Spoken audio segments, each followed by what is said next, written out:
Good morning and welcome back to SimWorld. We are here live and in person. Not only is SimWorld resurrected, but so too is on camera. I am Marsh, and sitting next to me is Siege.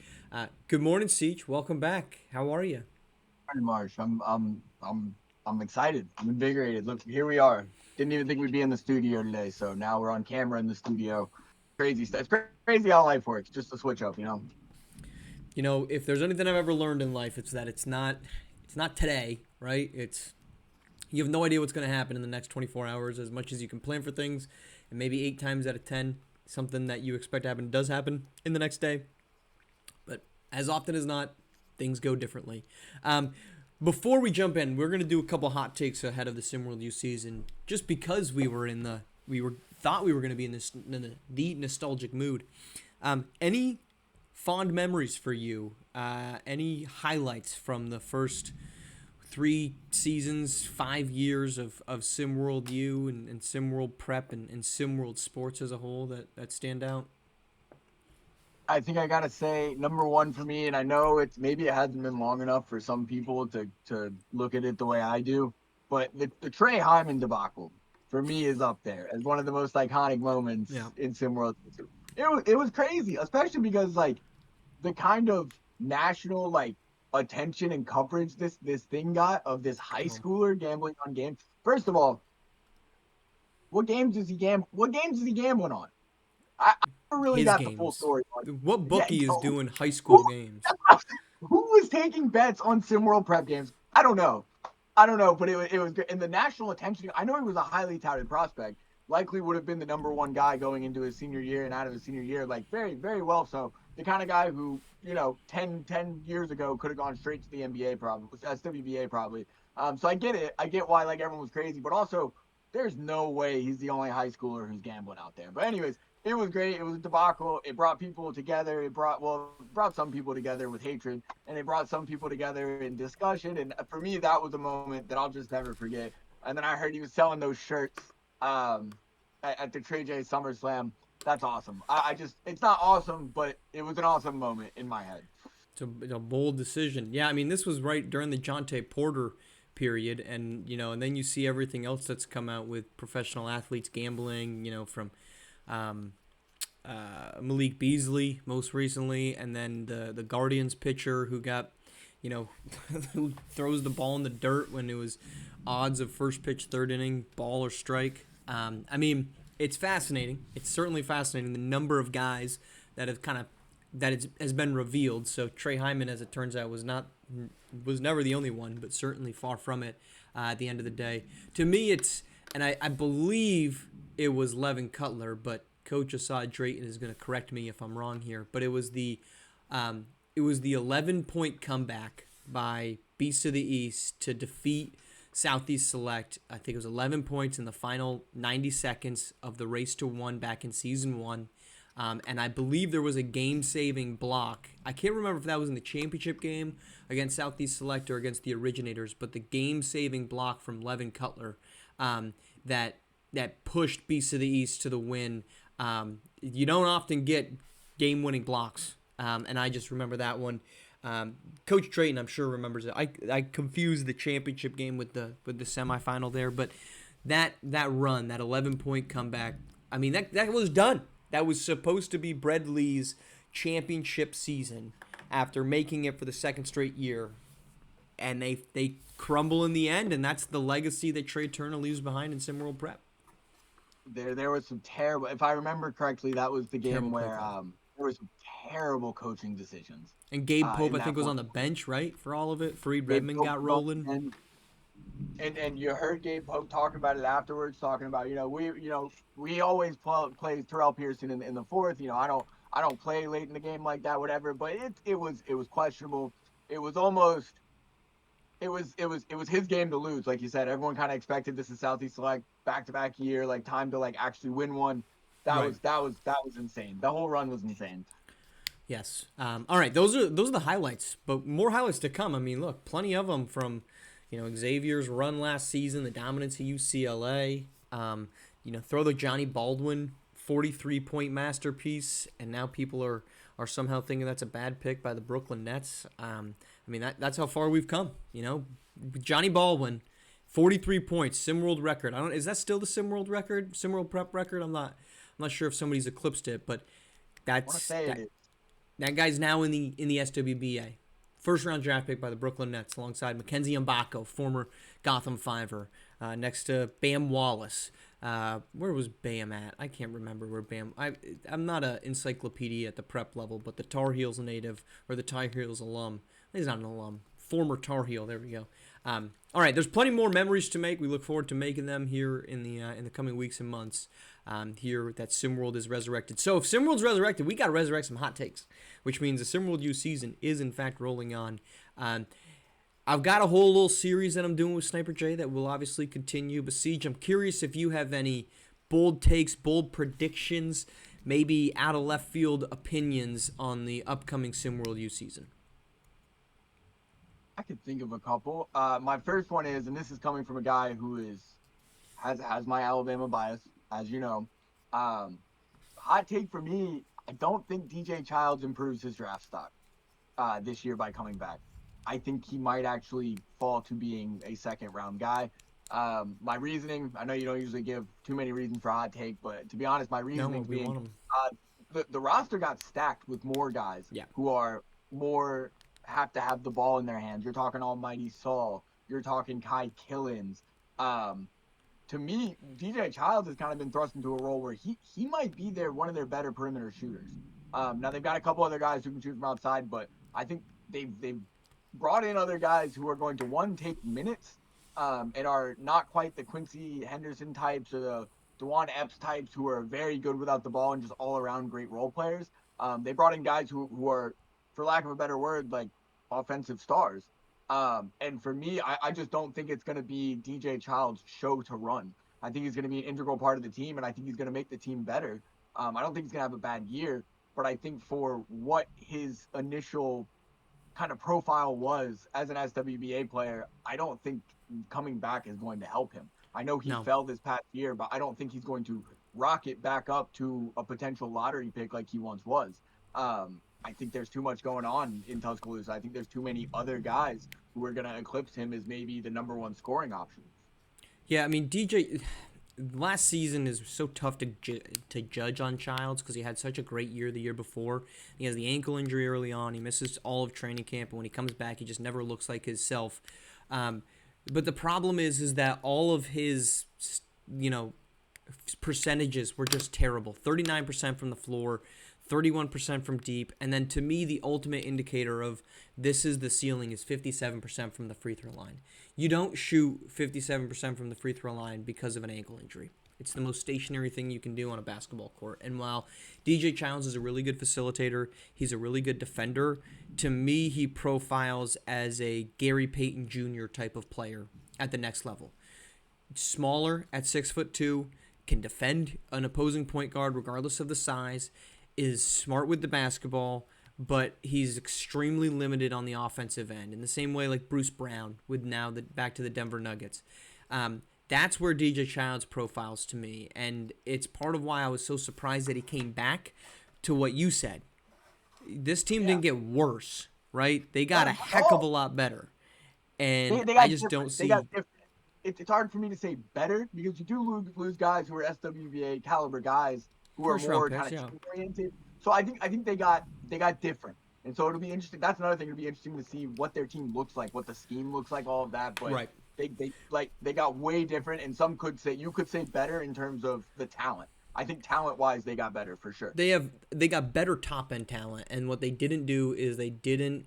The guys that are empty or coming in are the same type of guys that are going to dominate and need the basketball and want the basketball, right? This isn't a clearing of the roster that now, okay, DJ Childs, who did have 13 points on pretty high volume, we're going to want to continue to get him involved in the offense. I still think he facilitates, and I still think he's probably your starting point guard on this team next to Levin Cutler, next to Rodrigo Falls, and then it's probably Kai Killens. It's definitely Kai Killens, and then it's either Almighty Soul or Leonardo Fields. Childs is still going to be the table setter for this group, but he's not going to be the number one guy. And I would be surprised if his scoring numbers remain in let alone 13, remain in double figures. Just because I think there's just going to be so many more shots that should swing to guys like Falls, like Killens, like Fields and Soul, who have been dominant in their entire high school and prep careers. They're not going to walk in and say, "Yeah, okay, sir, DJ Childs, you've been here for a long time. We'll defer to you." End of the shot clock, it's going to find its way to Kai Killen's hands. He's the best player on this team. He's one of the best prospects in college basketball. Yeah, absolutely. That's that's my hot take. Maybe it's not as hot as I would have thought. It probably isn't, but I think he's a second rounder next year at best. Let's go with this one. I got one for you. Benari James is not going to be a first-round pick. That's my hot take for you. That's a hot one. I think it is. That might be a little bit more spicier than yours. I wasn't disappointed with what Benari James did last season, but Benari James has not so. I don't know if it's quiet or not, but I don't know that he's the best James brother in college basketball anymore. He did not play exceptionally well last season as a freshman. He did not shoot the ball well. He did have, you look at his numbers, 15 points, 44% from the floor. But the same kind of question mark looms over Benari James that looms over DJ Childs. 64% free throw shooter as a guard. Shot 26% from deep. Those are indicators. I mean, it's correlation. Poor shooting percentage from the free throw line indicates a lack of consistency, a lack of touch. That then trickles over to being inefficient as a shooter, as a jump shooter. And unless Benari James can figure that out, I think he's a great athlete. I think he's a great downhill threat. You don't average 15 points on accident in college basketball at all. But I'm hesitant because I look around college basketball, I feel like there's just a lot more guards coming in. I mean, we look at this last draft class, there were so many top-end guards. We are never once last season talking about Benari James as a top pick, let alone a lottery pick. I think he still has SWBA potential, but if he were to come out this coming season, I don't know, and I'm not pretending to be head scout, but I don't know that I'm putting a first-round grade on Benari James until I can believe in him as a perimeter threat offensively. It's a spicy take. I hear where you're coming from. Here's my thing for Benari. The talent is there from a scoring perspective. Now, when it comes to his brothers, I wouldn't be surprised if he's not the first James brother taken. I think Barkley is a little bit better of a defender, has a little better size, and Barkley's going to be a great 3-and-D guy in the SWBA. He's going to be a great 3-and-D guy. Can already see it. Isaiah James has that lockdown defense, and he's got kind of just a good facilitating. He's good for a team. He's a good piece in a team. Whereas Benari's trying to be – I think the big thing for Benari, if he's going to be a first-round pick and be maybe a higher pick, right now what he is he's a ball in my hand, ISO guy kind of scorer. Like, that's Lou what Williams. he does, right? I was about to make the exact same comparison.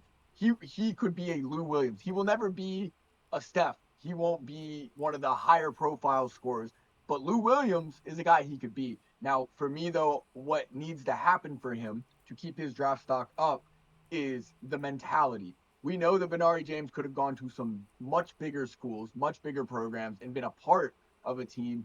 He went to a Davidson, which I'm not faulting him here. He went to a Davidson where he knew he was going to get the ball, he was going to get the minutes, he was going to get to be the guy. There's nothing wrong with that. We say to kids in high school all the time, like, if that's what you want, be prepared to go to a smaller school, but pick what's going to fit for you. That's what he felt fit for him. Going towards the SWBA, he needs to start now getting into the mentality of, I need to play this role for a team. I need to be the microwave, the spark plug coming off the bench, something like that. He's not going to come off the bench for Davidson. That's the mentality shift I need to see for Benari, for me to consider taking him over one of his brothers even, who has those intangibles of the defensive side where I don't have to teach you defense. You're going to go out there, you're going to play really hard for Isaiah James, and the 3-and-D kind of two sides of the court thing that Barkley can do. The mentality, if there's a mentality shift for Benari, I think he can keep himself in the first round just fine. But I do hear what you're saying. It could be a concern because it's not as hard to go get a shot creating guard these days. It's pretty easy to go find one. Yeah. And with you mentioned the Davidson track, and it's interesting. a year and a half ago, before this past season, we were having conversations, we being just anybody, having these conversations about, what's really interesting right now is Blue Bloods aren't getting the guys that they traditionally do, right? Dylan Harper goes to Rutgers, and Benari James, one of the top recruits in the country, goes to Davidson, and D. Woodley, one of the top recruits, goes to Jackson State. And what happens? Dylan Harper had a great campaign, but look at where these guys are sitting now, right? We're questioning D. Woodley as a first-round pick, maybe even a second-round pick. There's a lot of question marks as he comes back for his senior season. Benari James has a good season, but not a great one. And, there's the legitimate argument right now to be had that is Barkley James the better James brother. I still think Isaiah James is number 3, but Barkley James, who's, you mentioned, 44% three-point shooter, good Based off his defender. performance last year on a team that did really well in the postseason. And he gets the I move. think it's fair to make that statement right now that Barkley, based on last year, could very easily be the better prospect of the James brothers. And I don't think that's even a hot take. I don't think so. I don't think so at all. I think there's a lot more evidence that says Barkley James is the better James brother between the two of them. And I just think it's interesting. And I'm not by any means saying that mid-major programs can't still produce talent. Cam Jones is still plenty relevant. And at the same time, DJ Childs goes to a big program and we're questioning whether he's there. But it's interesting that we see a lot of these guys that go to mid-major programs, they want all the opportunity, and it doesn't always work out. And it works out for some of them. Ireland early is a first-round pick, has a good season, and he makes it work. Brian Vaughn, Colorado, has a good campaign. On the other side, Tyson Simpson gets injured at Virginia, never finds it's just so unpredictable. But it's interesting that we've seen a couple of these mid-major signees, top recruit signees, go and not really put on the show that I think many people expected. And that's part of that is due to just the fact that what you're doing in high school doesn't matter so much, and it's more of what you do at the next level. But it's also just interesting. Look, it didn't work out. It didn't work out at a program where you thought it probably should have. Yeah, absolutely. Yep. It's a cautionary tale for many. I got one more hot take for you, Marsh. Give it to us. I think I've been saying for a while that D'Angelo Jordan should be, in my opinion, I know people have been talking Justin Bell, but the D'Angelo Jordan should be probably the number 1 pick in this upcoming SWBA draft. That's not the hot take because, he's a 6'10", can do everything, basically guard. Pretty good. It's pretty good. Yeah, I don't think that's a hot take. My hot take is that I've kind of shifted, and this is me buying not low on a guy, but if I'm buying in heavy on a guy that I think is going to make a huge jump this year, I think Nas Hall is going to be our number 1 in the SWBA draft this upcoming year. I've been looking at tape from this year. Because here's one thing that he already progressed an insane amount over his first year in SimWorld U is his facilitation. He's not a huge guard, but he's got some size. Defensively, nothing to write home about, but it's not something that's lacking per se. And we know that his scoring prowess is, people are going to burn me at the stake for this, but it's in the same category as a CKC or a Jalen Snow to me, his ability to score the ball when given the ball. And he had a game with 12 assists last year, and he notched close to that many times. His facilitation has gone up quite a bit. His scoring is just going to keep getting better. He's got another year in the program with Bill Self. He's got another year with the trust of Bill Self in the system, learning to run it. They're going to bring in other guys. I think they're going to make him the focus this upcoming year. And I think he very well could climb his way to, if not the number 1 pick, being considered for the number 1 pick. I think he is that talented. And you know how I feel about guys who are score-first guards. I don't think there ever should really be the number 1 pick. But I think he becomes not just a score-first guard, but a guy who can be the centerpiece of your offense in the backcourt. And I'm buying high. I'm buying mid. I'm buying mid on Nas Hall, and I'm gonna sell high. Hopefully, we'll see. Well, Siege, welcome to the party, because I've been sitting here holding my stock positions of Nas Hall since last season, when I said I think he's not only is he torching, I thought he was the best player on Kansas last season. I got plenty of flack for it. And I said, look, there's a case to be made. This guy is on the same level as who we expect to go number 1 and 2 when Cooper Flagg and Dylan Harper last year. And I have been adamant. Nas Hall is a top 5 pick, in my opinion. And No doubt. and No doubt. and it is I am all for it. I am as big of a believer in the Nas Hall game. You give me a 6'6" to 6'8" playmaker with the basketball, I'm buying. I'm buying that every single day and Sunday. I am buying positions the moment they dip a little bit lower than I think they should. Nas Hall is fantastic, and Nas Hall he's a guy that played point guard in high school and at the prep level, and now he's grown a little bit, and now you're getting that playmaking ability on the wing. You aren't forced to put him like you are with a 6'4" Trey Turner. You gotta play a 6'6" guy next to Trey Turner. You don't the secondary guy next to Nas Hall. He can play 1 through 3. He does everything with the basketball that you possibly could want. He's an unselfish creator with the basketball. He can stretch the floor.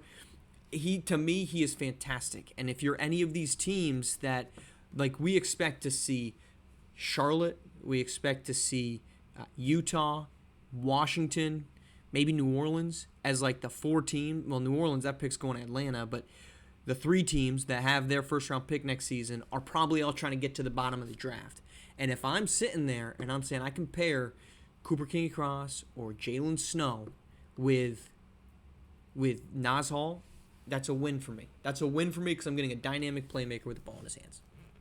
Absolutely. I'm glad we're on the same page. I was a little late. 100%. I've always loved Nas Hall, but I saw something recently where I was like, he is that guy. He's but a I dog. think he's undoubtedly a top 5 pick in my book. Right now, if I had to, I don't think there's a lot of bigs that are going to be super highly regarded out of this draft. But for me, the top 5 guys in no order at the moment for the draft, anyways, I'm looking at Nas Hall. I'm looking at D'Angelo Jordan. I'm looking at Justin Bell. I'm looking at Japheth Towns. And this one's going to be crazy. This maybe is another hot take that's tacked on, but I'm looking at Trey Willis. Okay. I'm looking at Trey Willis. Mainly the biggest thing for him to me that I think catapults him to potentially a high lottery pick, his athleticism. I mean, he is a freak athlete. He is an Anthony Edwards type athlete. He is, he's one of those. He's a Thompson brother type athlete. Maybe not quite. Nobody is a Thompson brother type athlete, but.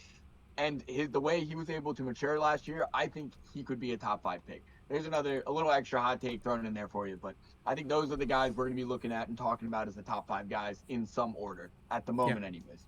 I think the 4 that I have and what pretty much every scout that I've spoken to hasn't outright told me I'm psychotic for it is, again, no order: Bell, Jordan, Nas Hall, and then Arthur Lattimore. Those are the 4 guys that everyone looks at and says, okay, these guys are for real. Japheth Towns probably is deserving of getting in there. Also, by the way, 6'6" wing that can play, 1 through 4, decent playmaker with the ball. So I wouldn't be surprised if we end up having him as the other one. The door is wide open for a point guard to kind of slip into that 6 through 10 range. Because Jr. What's that? Watch my guy Kasim Porter Jr. at UNC. Bam Wallace is gone. He's going to get the reins even more. He's going to find himself. I got to stop making definitive hot takes here. But I think he could find his way up into a lottery pick. I think he could. I mean, we are, months away from the start. I think the only certainty in college basketball for next season is those top 4 guys. And then behind it, there's going to be a lot of movement. I mean, look, I talked about Corey Yams has a big season ahead of him. There's a lot of movement that could take place in the coming year. All right, that's our show. We appreciate that we are back. We appreciate that you're back with us. We'll be rolling here on SimWorld TV again tomorrow morning. I appreciate you tuning in here with SimWorld, the only place you can see the game, be the game.